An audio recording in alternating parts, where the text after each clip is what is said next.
Please, sir. Please, please, sir.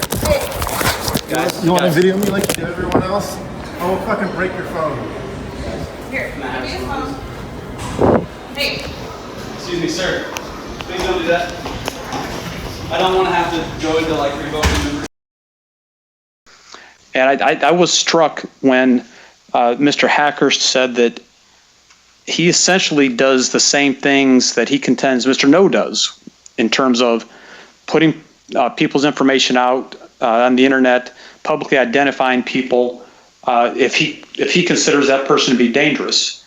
And it's really striking that, you know, obviously there's some tension between the two of them, but they're effectively doing the same thing. And it just seems that they agree on the tactics, but they differ just on whose information should be out there. And they also disagree about the other person's tactics, even though they're doing the same thing. And speaking of tactics, I appreciate that Mr. Hacker said that it was wrong to pour water on Mr. Ngo, which it was. But I was surprised when Mr. Hacker said that he did not consider that act to be an act of violence, because I suspect if the roles were reversed and Mr. Ngo dumped water on Mr. Hacker, that Mr. Hacker would have been extremely upset and would have considered it to be a violent act. And so, you know, that's an example of a situation where I think it's important for people to say, what if I was in the other person's shoes? And truly have some empathy and try to figure out what would happen if the roles were switched. And I mention all this because not only from listening to the testimony and what I've already mentioned about how it sounds like there's some similar approaches here in terms of sides. And to be clear, there are not sides here. Mr. Ngo did not instigate this incident, and he was victimized here. So I'm not, you know, there's not sides here. Mr. Ngo, in terms of what actually happened at 24-Hour Fitness, I think is blameless.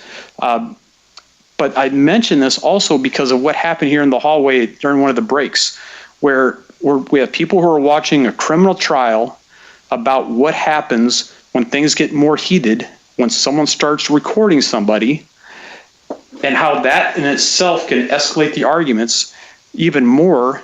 And instead of just walking away, which can de-escalate the situation, if someone is arguing and the camera gets pulled out, that makes it even hotter and hotter, and it just makes things worse. And it is kind of astounding that in a situation where we're literally dealing with the situation of things escalating because someone pulls out a phone and starts recording, that the same thing happens in the hallway in the courtroom. And as I mentioned, Mr. Ngo he should not have had to put up with this. Even if Mr. Hacker has animus towards him, if he doesn't like what he stands for, he doesn't like him as a person, whatever it may be, it's inexcusable for an adult to pour water on another adult. And that may seem minor, but that's not acceptable behavior in society. So I want to make that clear. But the issue in this case is not whether Mr. Hacker did the right thing or did the wrong thing. He clearly did the wrong thing by pouring the water on Mr. Ngo. He clearly did the wrong thing by taking the phone.